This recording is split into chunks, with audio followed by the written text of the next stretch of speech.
Our lesson for today will be about chapter 4 of the book Chemistry, the Central Science. It's about reactions in aqueous solutions. So we have what we call solutions. So solutions are defined as homogeneous mixtures of two or more pure substances. So sa solution is naatay solute na ginatawag na apot ay ginatawag na solvent. So ang solvent is present in greatest abundance. So siya ang ga-dissolve sa solute, which is ang less abundant sa isa ka solution. Say for example, if magtunaw ka og kanang asin sa tubig, so that will be a solution of salt. Then the solvent will be the water, and then the solute will be the asin. So yun, in aqueous solution, specific in aqueous solution, solvent is water and solute can be ionic compounds, aqueous acid, bases, or molecular compounds. That will be for aqueous solution. So water is considered as the most common solvent ginagamit nato. So majority kay iyahang ma-dissolve. So it's a polar molecule. So once you say polar, may pasabot sa polar. So yung component is non-metal, iyahang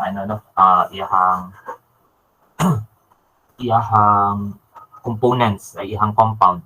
And then naapod tayo difference in terms sa yung electronegativities, which is a discussion sa sunod pa nato na ano. So tandai lang na si water is a polar molecule. So ang ruling for this one in this topic will be light dissolves light. So kung unsay characteristics sa imong solvent, iya lang ma-dissolve is katong kaparehas ni og characteristic or property. So a solvent such as water is needed to dissolve polar solutes such as sugar and ionic solutes such as sodium chloride. So makaya lang ni water again na ma-dissolve kay mga polar solutes like the water, sugar, or kanimong ionic solutes like sodium chloride. The rest, ang ginagamit ana is other solvents such as hexane. So a solvent such as hexane is needed to solve non-polar solutes such as oil or grease.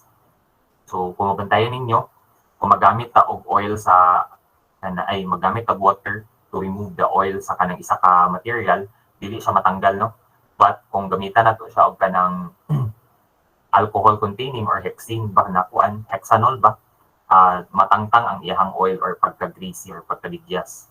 It's because ang kana siya na constituent sa katong oil, for example, or grease is a non-polar solute, which is makaya ra dissolve or tangtang sa isa ka solvent like the hexane. So di sila parehas characteristic sa water, no? So ang water is mulabay lang sa iyahang sa iyahang lawas sa iyang body sa oil. So example, which of the following solutes will dissolve in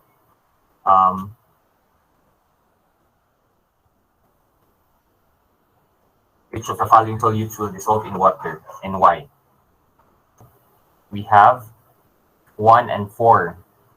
So sodium sulfate and then the hydrochloric. It's because of its constituents or iyang components, no? Number 1 is we have a ionic component, which is sodium, which is makaya ra og dissolve ni water. We have also sa number 4, we have the polar, no, component of hydrochloric acid, while gasoline is a non-polar solute, and also for iodine, a non-polar. So natagtawag na dissociation. Sa man dissociation? So basically ang pag-remove sa certain positive and negative ions dito sa specific compound para ma-dissociate siya or ma-form siya to simpler na state. So when an ionic substance is dissolved in water, the solvent pulls the individual ions from the crystal and solvates them. So ano siya gitawag na dissociation. Say for example, the sodium chloride, so once i-dissolve siya sa water, mag-dissociate ang yung ions, no, to sodium. sodium positive ion, and then the chlorine negative ion. So, natin tawag na electrolyte. An electrolyte is a substance that dissociates into ions when dissolved in water. So, say for example, sodium chloride also. Ang non-electrolyte may dissolve in water but it does not dissociate into ions when it does so. So say for example sa methanol is kung mag-dissociate pa siya na pa siya other component, no, dili siya mag-dissociate dito sa iyang ions. So that's for non-electrolyte. So meaning to say ang electrolyte is complete ang iyang dissociation, matanggal siya to individual niya na components, like for sodium chloride mabahin siya to sodium and then the chloride ions. Kung methanol, kung mag-dissociate siya from CH3OH,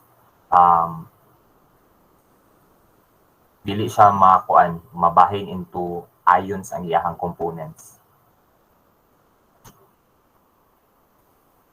So we have a table showing strong electrolytes to non-electrolytes. So ionic, considered they are strong electrolytes. Ionic compounds that are, na siya example na to ang sodium chloride. Tapos weak electrolyte and then non-electrolyte wala siya, no? So basically ionic are considered strong electrolyte. While molecular, we have other table. Ang strong electrolyte lang for molecular compounds are those strong acids like hydrochloric, like hydrofluoric, and then sulfuric acid. They are strong acids. So we have also the weak electrolytes. So they are weak acids, weak bases. And then non-electrolyte or all other compounds not listed in the strong and then the weak electrolyte.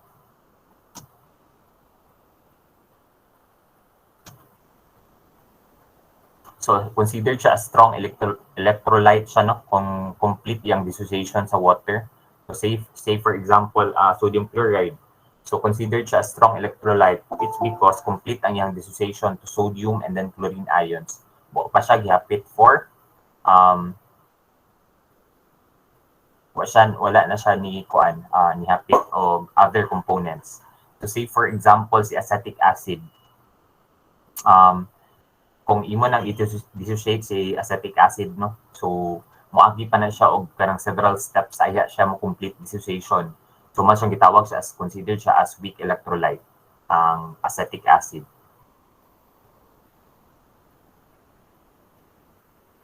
So narang example for strong acids, no, hydrochloric, hydrobromic, hydroiodic, chloric, and then perchloric, nitric acid, and sulfuric acid.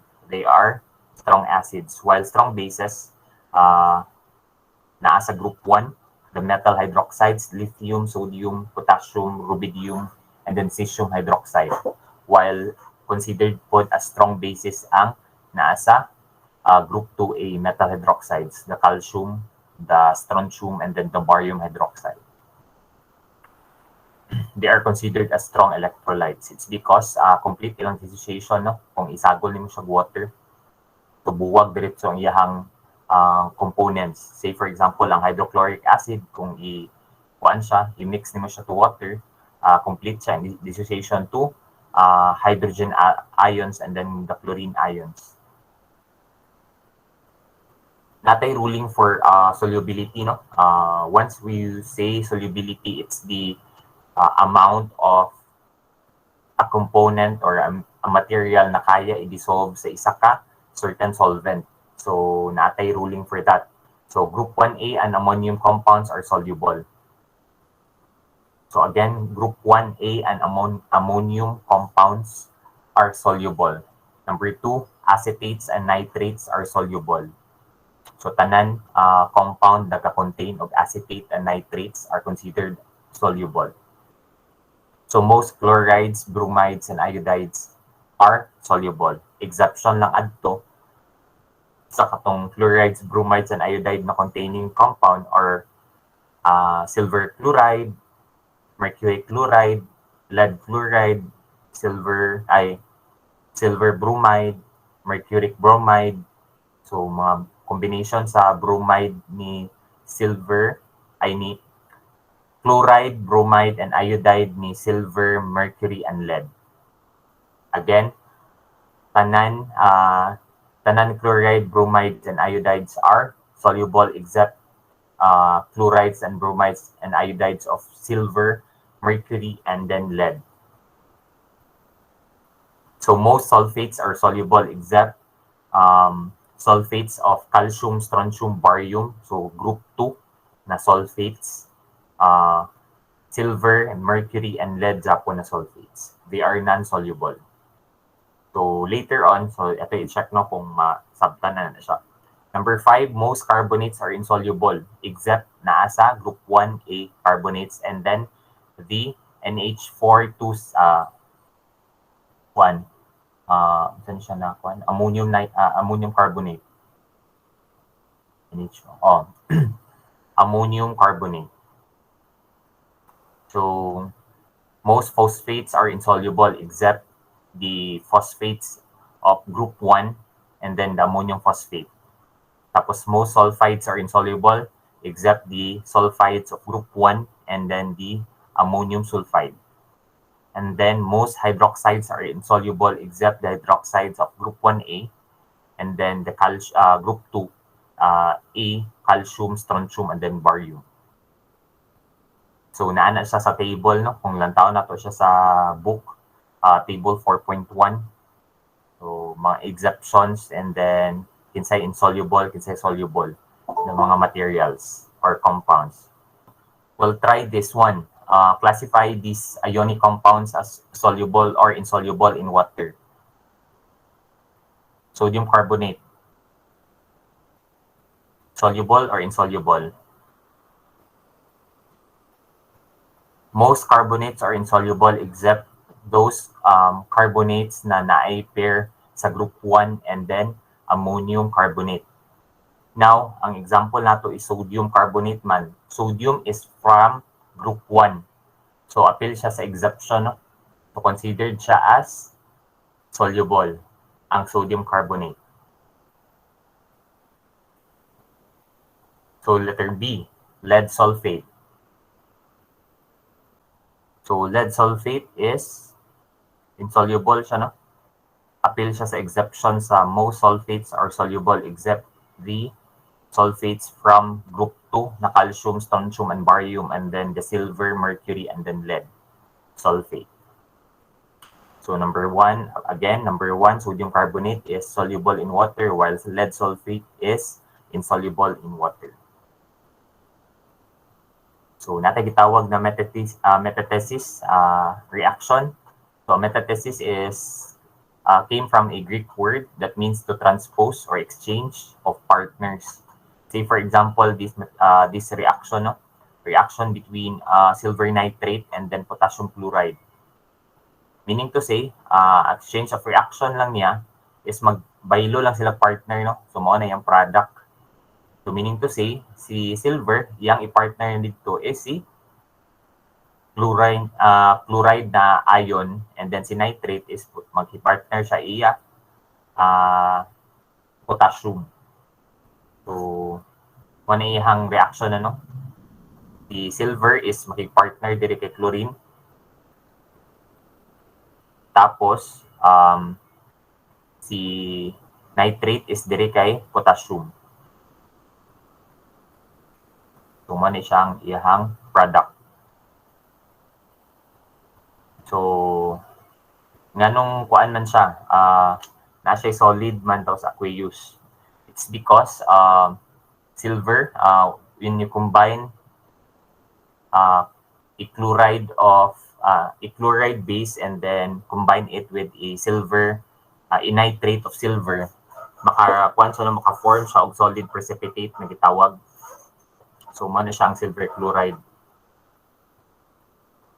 Tapos, yun, potassium nitrate din iyang aqueous na form. Meaning to say, solidified iyang form ani ni silver nitrate.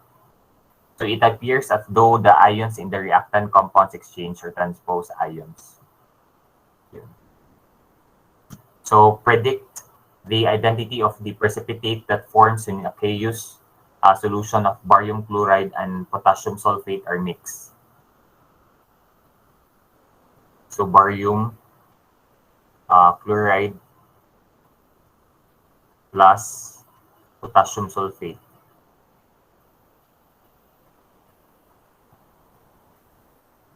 So again, ma-exchange yan sila og ano, no? Si barium, ito siya padulong i-sulfate. While potassium is diri siya kay chloride.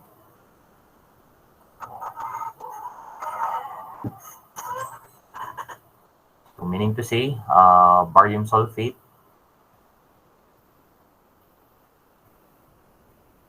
so this will be the identity of your precipitate. A chloride of potassium. Let's write the balanced chemical equation for the reaction. So balance ta ani, barium dire is isa, dire sa pikas is isa. We have a fluorine dire duha, so meaning to say duha tay butang dira. Balance na siya, na sides of fluorine. Next is potassium, so nay duha dire sa pikas is na kay duha. The sulfate is SO4 is wala na change. SO4, SO4.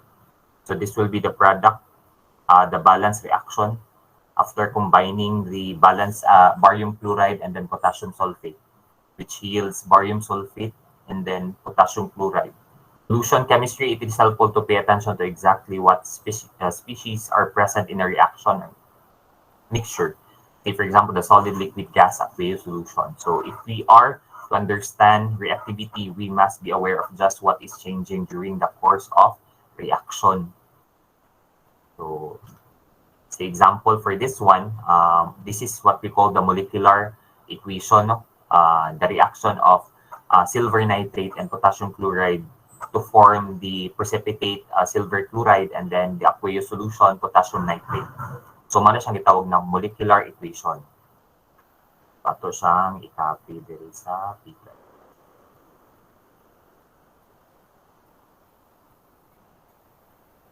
Molecular equation. Now, the next part is natin gitawag na ionic equation.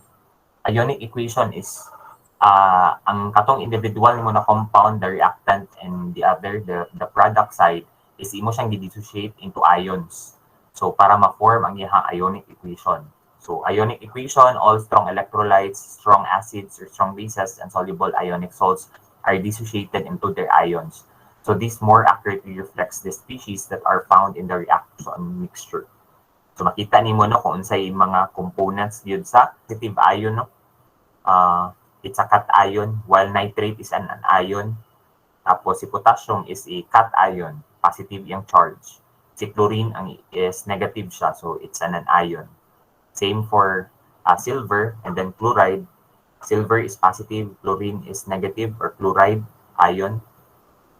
Tapos potassium is positive, negative dion ang nitrate. Meaning to say, mag-partner ang positive and then negative. Silang attraction, no, para maka-form sa isa ka compound.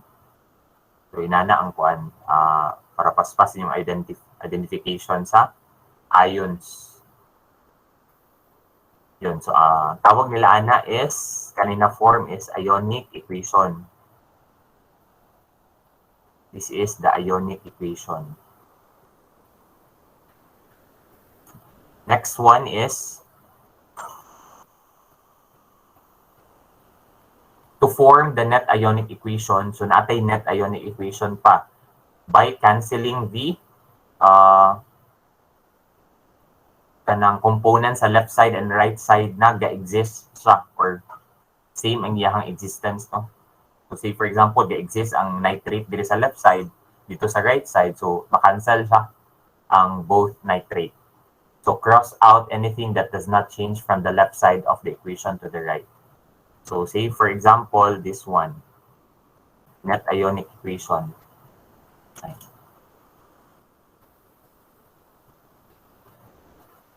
Net ionic. So, itong ganina is ionic siya, no? So, after canceling NO3 or nitrate ion, kay parehas na siya sa left side and right side. Same for potassium, naapod siya. So, ang net ionic equation nato will be silver ion aqueous plus chlorine ion aqueous yields silver chloride solid. So that will be our net ionic equation. So our next quiz or next exam will be to identify the net ionic. So saan niyo pag-identify, saan niyo pagkuha na. So inana dapat yung matunan. So yun. So again, we have the molecular, and then i-dissociate nato siya into ions, ma-form ang iyang ionic equation. Then to cancel out ang wala nag-exist, ay ang nag-exist siya or redundant siya sa left side and then the right side para makuha ang imong net ionic equation.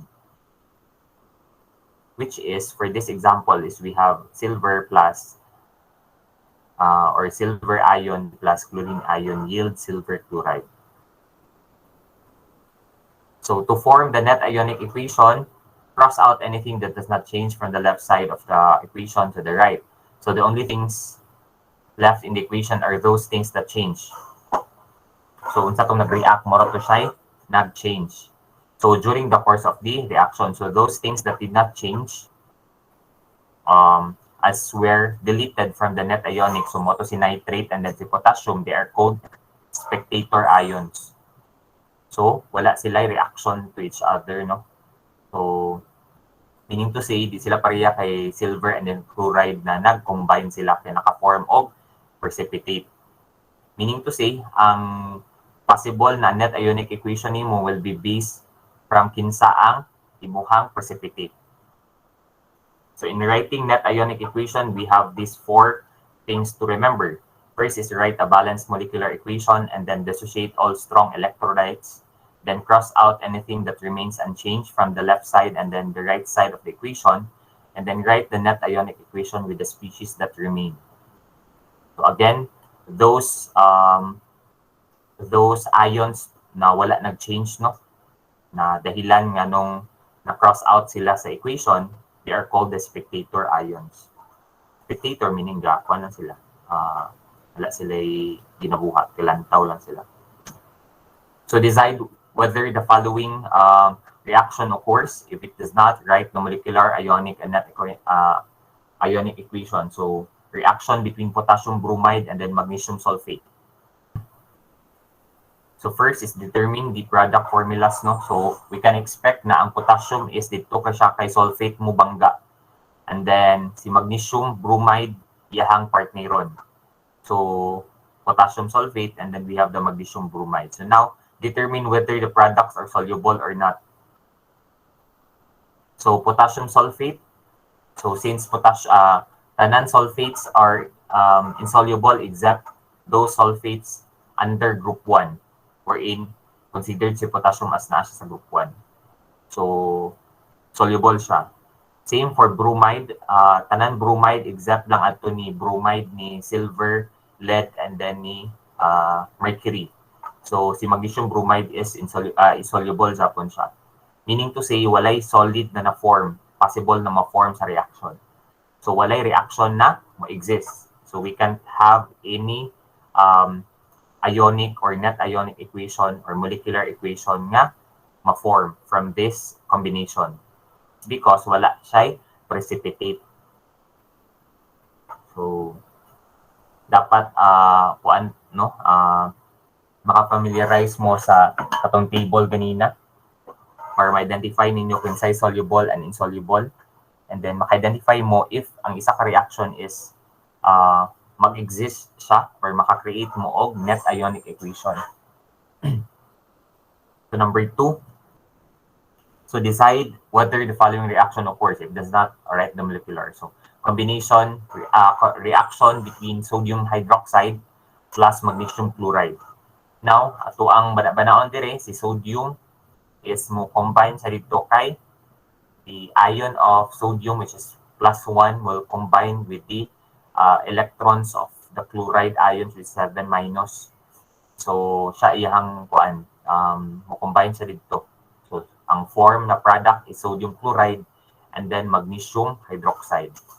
So si magnesium,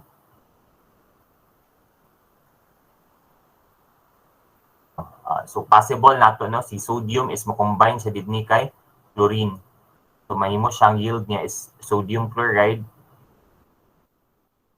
plus si magnesium hydroxide, Mg. So siya na ang mukuha sa 2.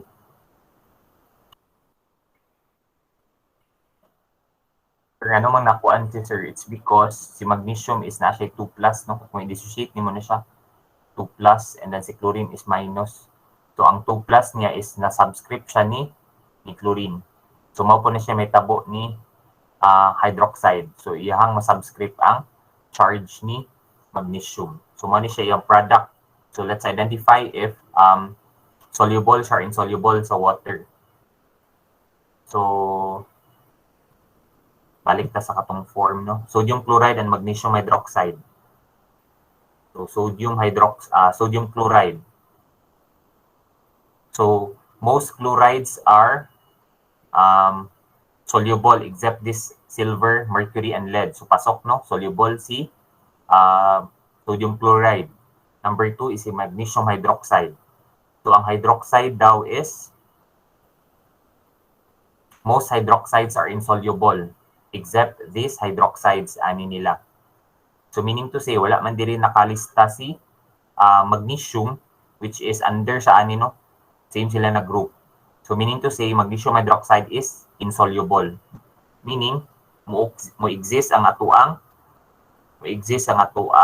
reaction between sodium hydroxide and magnesium chloride. So mag-exist na siya na reaction. Kani siya soluble ni siya, it's solid, solid. Kani ato ang insoluble nato na part. Now, after we have created the molecular equation, tanaw to kung balance ba siya, no? So we have here 2, then tanaw to kung 2. So duha ka sodium dire. Hydroxide is na kay duha. So na kay duha po dire. We have magnesium is isa, and then chlorine is duha. So 2 times 1, we have 2. So balance na siya, no? So 2 sodium hydroxide and then magnesium chloride. After that one is, we'll create, so may create na to. Ang iyang ionic equation na. So we'll create the individual, ay ato siyang ipangbuwag sa iyahang individual ions.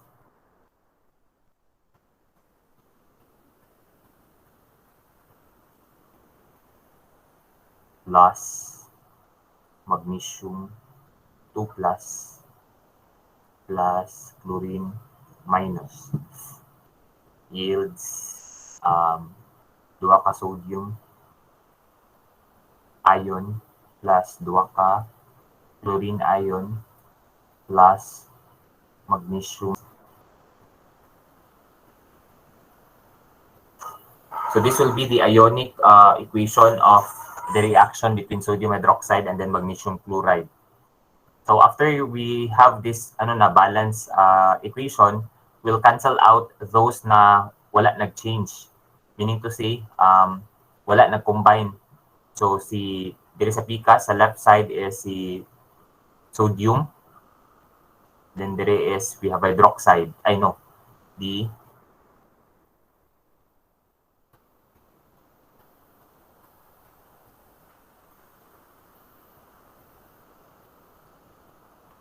We have the 2 Cl this one.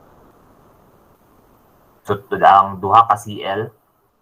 So ang mabilin lang sa imuha is ang hydroxide and then the magnesium sa left side, and then sa right side is the magnesium hydroxide na insoluble or the precipitate. So the net ionic equation for this one will be 2OH minus plus Mg2 plus yields the precipitate or the insoluble magnesium hydroxide. So that will be the net ionic equation. So let's try this one.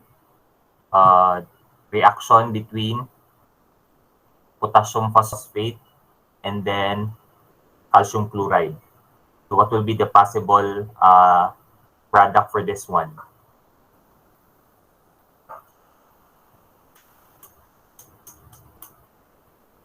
We have the calcium phosphate,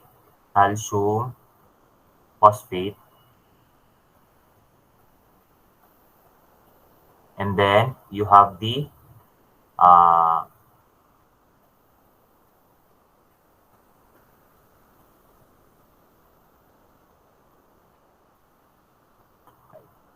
potassium chloride. So, exchange lang sila o position ni calcium and then potassium. So, mo na siyang ang partner na diri sa product ni phosphate is si calcium. So, si calcium is iyahang ma-share dito kay chlorine is 2.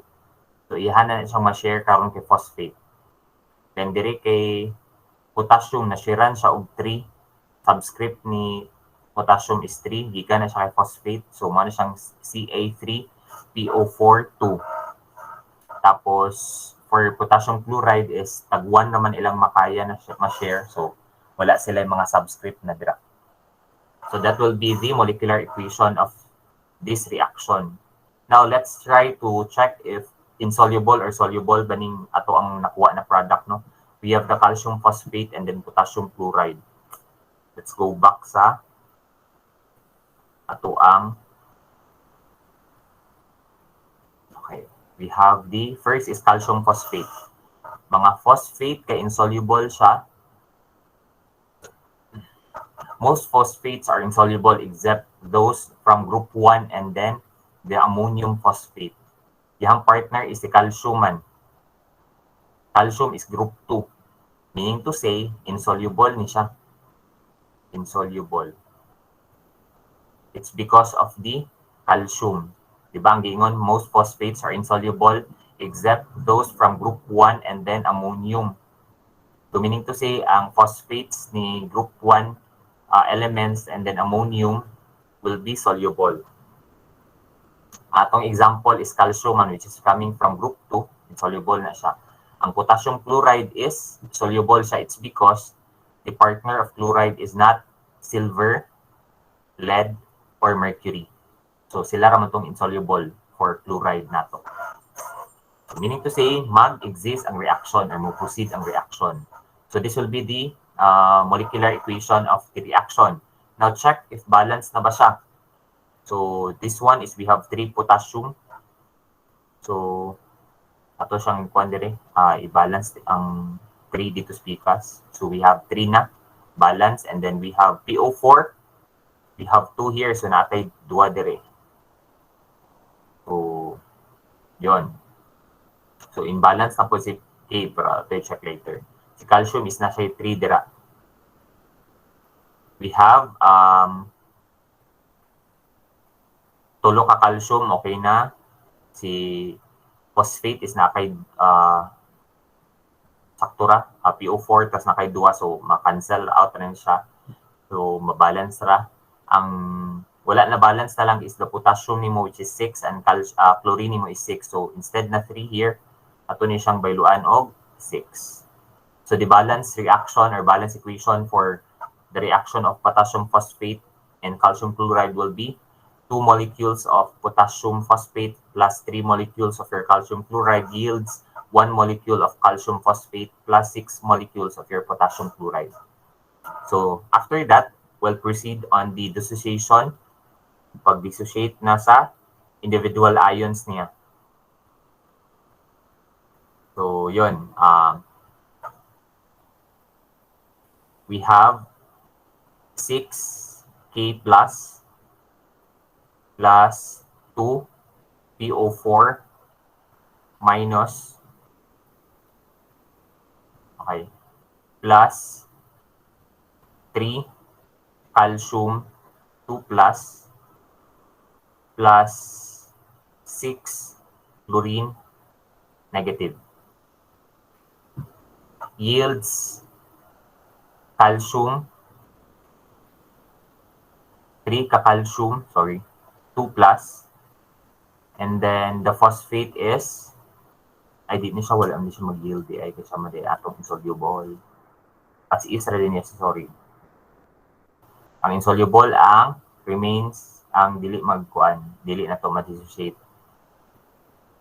Potassium 6 ka A plus and then 6 ka Cl minus.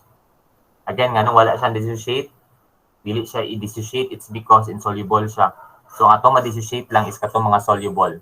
So, cancel out dayon. So, this will be our net, the ionic equation. So, cancel out the spectator ions. So, we have potassium in both sides.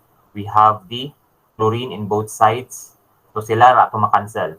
So, ma-remain or mabilin is the phosphate and then si calcium na ion sa left side and then the insoluble compound calcium phosphate sa right side. So, our net ionic equation will be 2PO4 minus plus 3Ca2 plus yields calcium phosphate. So this will be our net ionic equation. Types of chemical reaction, we have the precipitation reaction. So precipitation reaction, a solid ionic substance forms from the mixture of two solutions of ionic substances. So it's a solid, no? Solid ihang ihang state ni precipitation. So mo na siya ang solid material na ma-form after you combine ionic substance from a mixture of two solutions of ionic substance. Acid-base reaction. So a combination of acid and then a base na reactant. So ihang product for acid-base will be a salt and a water. Always gina siya. And we have the oxidation reduction reaction. Reaction that involve the transfer of electrons between reactants. So yon. So that will be the last part.